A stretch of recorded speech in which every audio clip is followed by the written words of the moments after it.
RS brothers లో ఆషాఢం KG sale మళ్ళీ మొదలైంది. మరెన్నో క్రేజీ ఆఫర్స్ ఖైదీ చేయండి ఆర్ఎస్ బ్రదర్స్. కుమారి 29లో లోబో వచ్చి ఆ అమ్మాయి కుమారి కాదు, ఆ అమ్మాయి పేరు మీనా, బాంబేలో చూడు పోలీస్ స్టేషన్లో దొరికింది అని చెప్పి వీడియో చూపిస్తాను. నాకు స్మోకింగ్ అలవాట్లేదు. సో స్మోకింగ్ అలవాట్లేదు కాబట్టి నన్ను తిట్టారు సెట్లో. ఎందుకు అంటే అది ఇండైరెక్ట్ మోటివేషన్.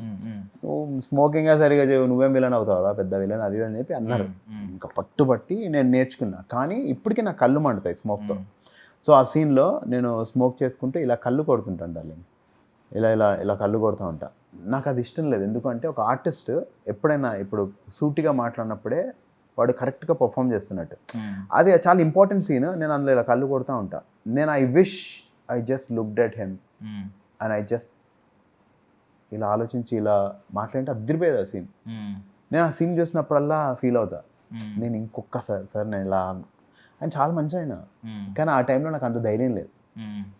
అరే ఎందుకు అడగలేకపోయా అనే భయం అనేది ఎప్పుడు ఉంటుంది నాకు. అది గుర్తొచ్చినప్పుడల్లా I don't think I have performed well in that. అది బ్రో. సో ఏంటి అప్కమింగ్ ప్రాజెక్ట్స్ ఏమన్నా చెప్పండి. ఇప్పుడు ఎక్కువ మ్యూజిక్ మీద కాన్సన్ట్రేట్ చేస్తున్నాను బ్రో. అండ్ నేను రీసెంట్ టైమ్స్లో ఏమైందంటే కొన్ని సినిమాలు చేశాను, కానీ నాకు చెప్పిన రోల్స్ లాస్ట్కి సినిమాల్లో లేవు. చాలా డిసప్పాయింట్ అయ్యాను బ్రో. ఎందుకంటే ఇప్పుడు మనం నమ్ముతేనే కదా వెళ్ళి కమిట్ అవుతాము. 6 నెలలో 3 నెలలో 1 year కష్టపడతాము, ఎక్సైట్ అవుతూ ఉంటాం. ఆ సినిమా రిలీజ్ అవుద్ది, రిలీజ్ అయిన తర్వాత మనకు చెప్పింది ఉండదు. చాలా బాధేసింది. ఎందుకంటే డార్లింగ్ ఇప్పుడు నేను ఎంతో అంత కష్టపడితేనే ఇక్కడ ఉన్నా. అండ్ ఇప్పుడు కూడా ఇలాంటివి ఇంకా I'm tired. So luckily music scene is good. ఈ ఇయర్ కీరవాణి సార్తో పర్ఫామ్ చేసి ఆయన ఆస్కర్ తర్వాత ఫస్ట్ టైం. అక్కడ నుంచి నాకు అనిపించింది మ్యూజిక్ సీన్ పెరుగుతుంది, ఐ షుడ్ కాన్సన్ట్రేట్. ఏ కాలేజ్కి వెళ్ళినా మ్యూజిక్ పాడండి అని అంటే నా పాటలు ఎందుకు, నా ప్రమోషన్ అవుతుందని సినిమా మీద పాట రాసి పాడాను నేను. సినిమాకే ప్రమోషన్ అవ్వాలి అని. నేను అంత సిన్సియర్గా వర్క్ చేస్తున్నప్పుడు కొన్ని చోట్ల అప్సెట్ అవుతుంటే నాకు నచ్చట్లేదు బ్రో.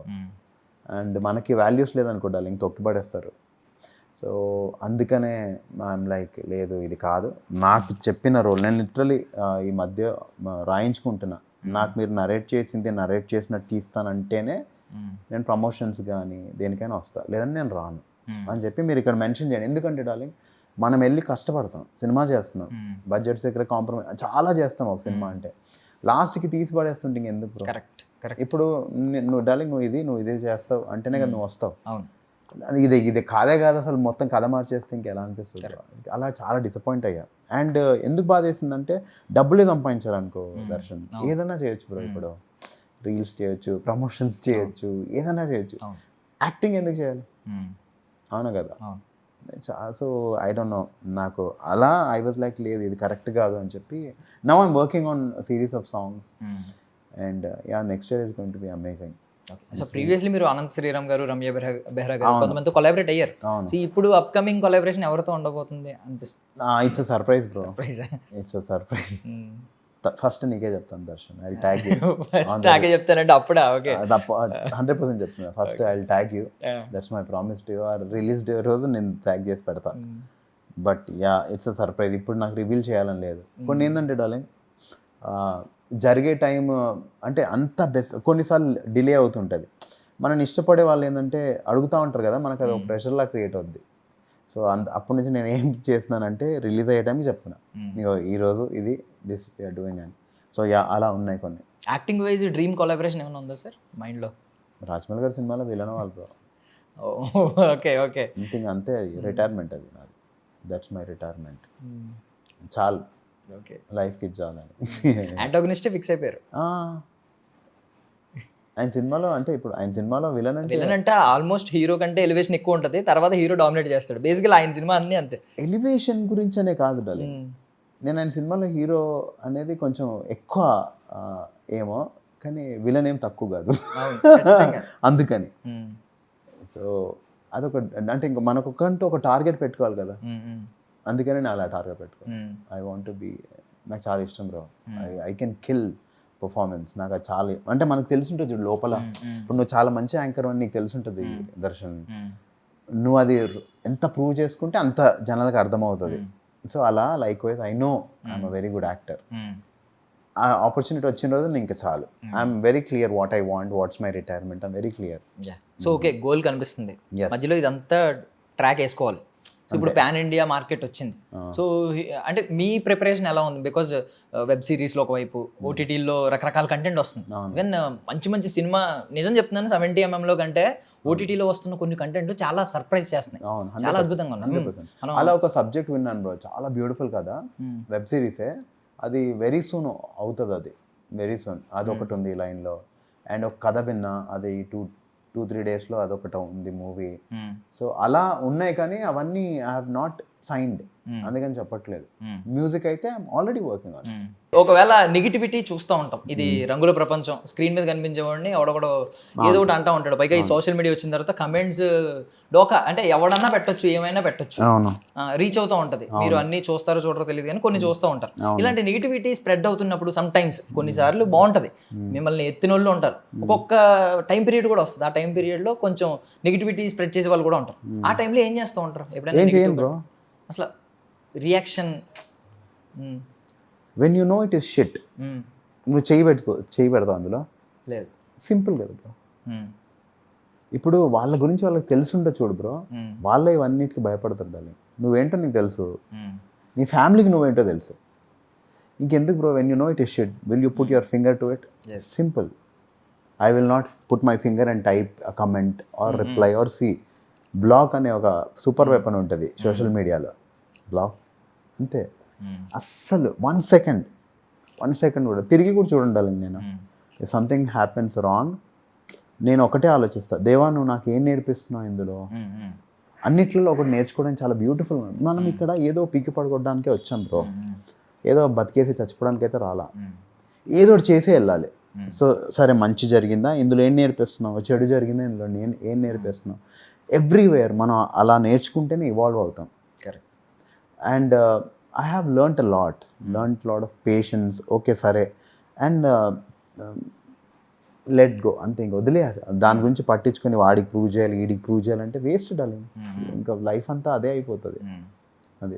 అండ్ మీ గురించి నాకు తెలిసిన దాన్ని బట్టి మీరు కొంచెం జస్ట్ ఏదో క్యాజువల్గా ఇప్పుడు ఇది వేసుకున్నారు క్రాస్, చాలా మంది ఊరికే దాన్ని ఏమంటారు స్టైల్ కోసం వేసుకుంటారు. మీరు అలాంటి పర్సన్ కాదు, మీరు కొంచెం స్పిరిచువల్ పర్సన్, దేవుడిని బిలీవ్ చేస్తారు, మంచిగా ఉంటారు, ఫాలో అవుతారు.